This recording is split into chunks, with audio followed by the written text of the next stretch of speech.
ito yung design na gusto kong makita later sa aking t-shirt. So, dinesign at nilayout ko siya sa Photoshop.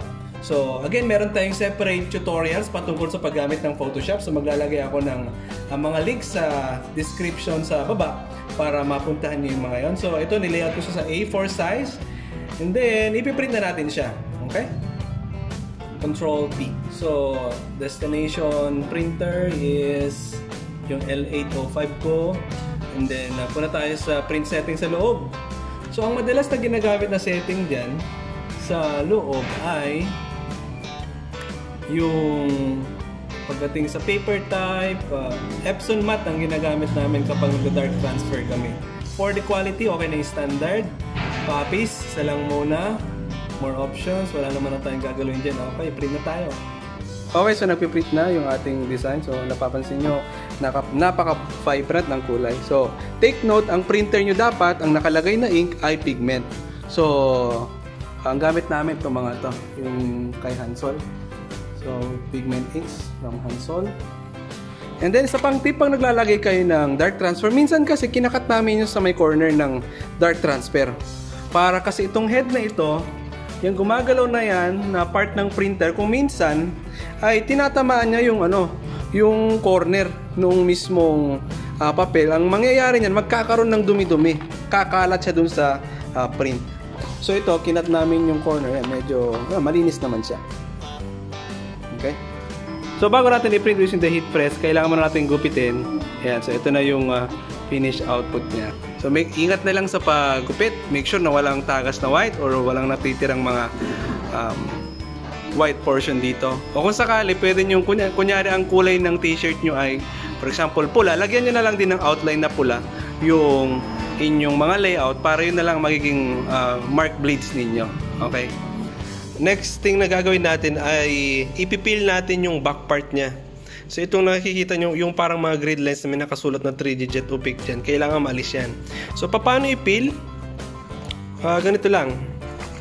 Kailangan yung punitin ng konti lang, ayun, para lang ma-separate yung printable sheet doon sa backing.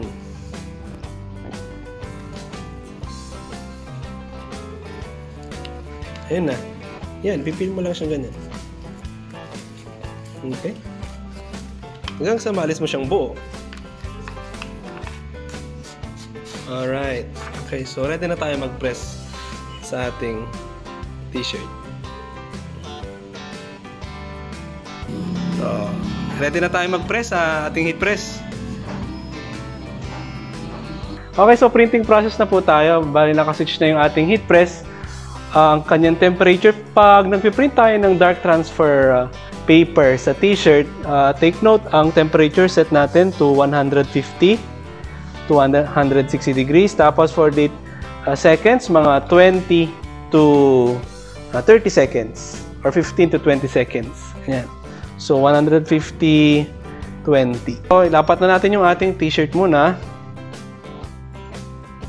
Ayan. Tapos make sure na nasa sentro yung design. And then i-press natin siya ng mga yun, yung 20 seconds. Okay.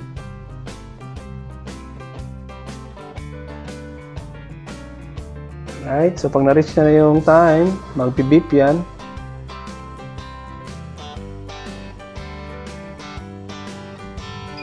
Alright. There you go. So tingnan natin, check natin yung quality. Okay. So ito yung itsura niya pag naka-print sa damit.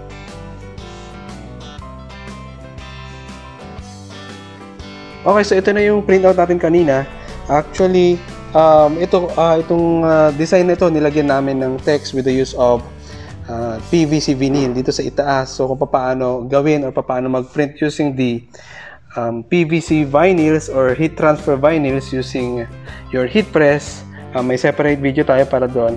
Anyways, kung gusto nyo maglagay ng konting effect doon sa ating heat transfer print na dark transfer, kunyari gusto nyong palinaw or pakinangin.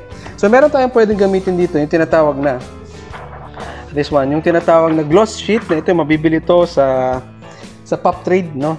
So itong sheet na ito, so para lang siyang mailayer ng Para lang siyang plastic na acetate na kung saan ipapatong mo siya dun sa design nyo o sa design mo. So make sure na yung meron tayong markings dito, yung letter na G7 na nakalagay. Again, ito mabibili sa Pop Trade. O kung magawi kayo dito sa Forma Prints, meron din kami ganito. So make sure na nababasa nyo yung markings na G7. So pag nakabaliktad dyan, iba baliktad ang basa. So maling side yung dapat nababasa nyo siya. Okay. So papatong nyo siyang gano'n. Then ipipress mo ulit ng mga 10 to 15 to 20 seconds. Gano'n. No? So parang ang mangyari, 2 process yan. Again, optional lang ang paggamit ng gloss sheet. So try natin ang epekto ng may gloss sheet sa wala. So press natin ng mga 15 to 20 seconds.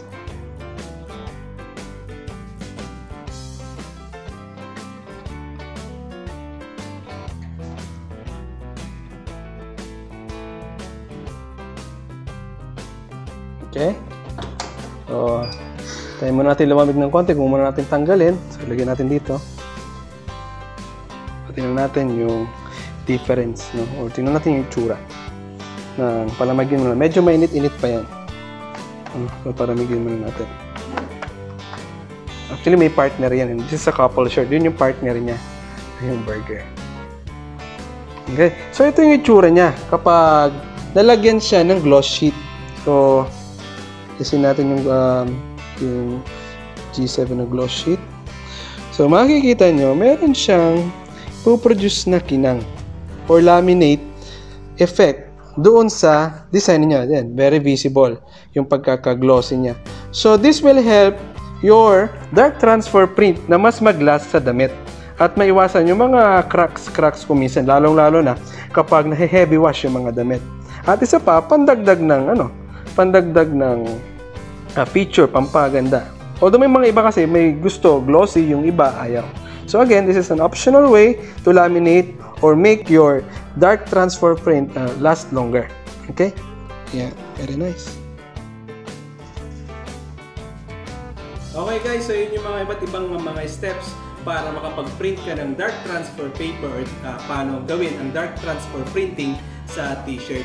So, I will recommend sa mga nag-uumpisa pa lang at nagbabalak mag-start ng t-shirt printing business, napakainam na umpisahan ninyo ang inyong mga printing service with the use of the dark transfer paper kasi nga napakadaling hanapin ng mga consumables nito. Again, basta meron kang dark transfer paper, meron kang printer na naka-pigment, and then you have your heat press. Actually, those are the first things na kailangan nyong pondohan as digital printers. And why to use the dark transfer paper?